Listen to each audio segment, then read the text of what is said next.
So we're starting with album number one, which is Bastard. Now, Bastard is a album technically where he's talking to a therapist. Like the school sent him to the therapist. They was worried about him. You know what I'm saying? And the therapist is like, yo, we're not going to be able to get anywhere and we're not going to be able to get any growth unless you talk to us and tell us what's going on in your mind and how you feeling about things that's going on in your personal life. And Tyler is, I mean, like most people, reluctant to talk to the therapist, but he's like, hey, fuck it. We're gonna talk to the therapist. Let's fucking talk to the therapist. It's up. Let's do it. So Tyler goes into the therapist. He tells the therapist how, like, yo, people just be hating on me. I'm just a kid trying to make it. I do my own albums. I do my own album covers. I do some of everything. Fuck all those hype beast websites who don't like an 18-year-old kid doing this thing, rocking out, showing love, doing what he loves to do best. I'm not cliche. I do it how I want to do it. I do it how I like to do it, or whatever. So when the album starts, you hear the therapist talking in a deep voice, and he like, yo, how you doing, Tyler? My name's Dr. TC. I'm here to talk to you. So Tyler basically goes through the whole album going off. Like, you don't understand what I go through. I'm a weird kid. I know I'm weird. Like, I like to skateboard and eat waffles. I have weird fantasies about things the average person won't deem as something normal.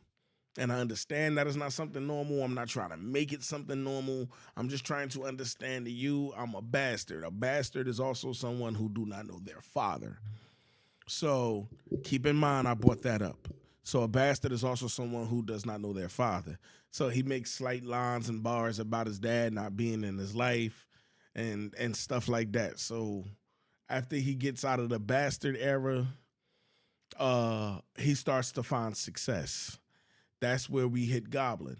Goblin is where Tyler starts to find success. And then Tyler starts to find success. In the first record, he's talking to the therapist again. He's telling the therapist is like, oh, yo, since the last time we spoke, you became that guy. Like, you're a little popular. You got a little fandom. You got money now. I don't necessarily say you got women, but you're kind of outside. Like, now you don't have to stand in line to get Supreme clothing. Supreme just send you clothing. You ain't gotta stand in line to do that. It just happens.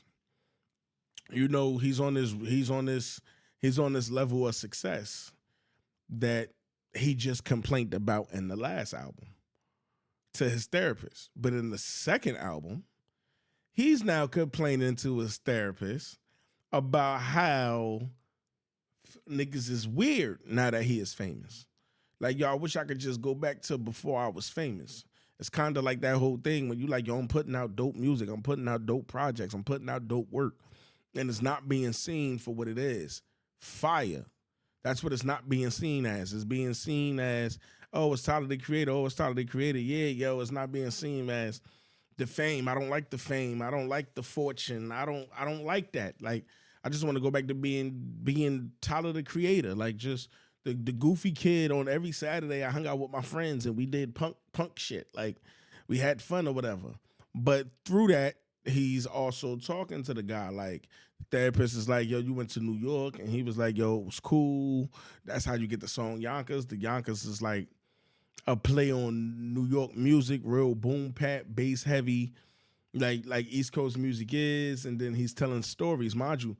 The first two albums are more like stories and thoughts that's in Tyler's mind, not necessarily things that really happened in real life.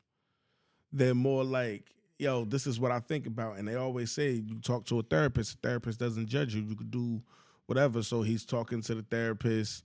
He got songs like He's a Radical, She, Transylvania, Nightmare, Trying Cat, Her, Sandwiches, Fish, Analog. No, he's still doing things like that. He throwing lines at his father and shit. It's heavily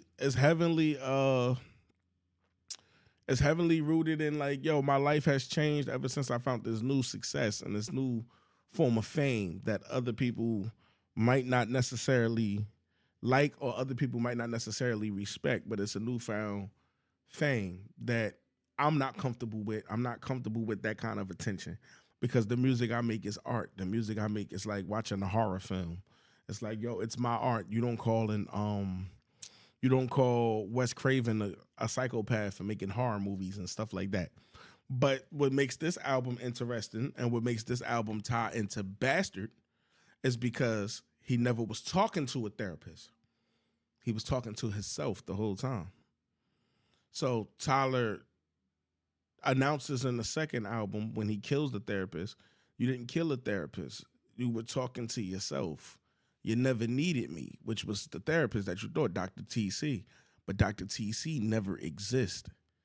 In his mind, Dr. TC exists. Dr. TC is not real. It is a personality or an image. It's kind of like I don't know if I'm using the right word with schizophrenic, but you know the people with multiple personalities in their head and they're talking to multiple people at one time, but they're really talking to themselves, and they're psyching themselves out. Like he's talking to multiple Tyler the Creators in his own mind or whatever. So he kills that Tyler. Like, yo, I'm done with that. Like all that self-doubt shit. The Dr. TC was trying to put me on the right path. Like, yo, embrace that shit, yo, you dope.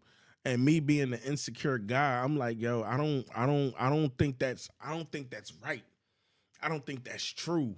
And he like, nah, yo, you really are a good guy, you know, like just home into it. So at the end of the album, Tyler kills Dr. TC. And when Tyler kills Dr. TC, he's done with that life. Hence ends the storyline between between Goblin and Bastard.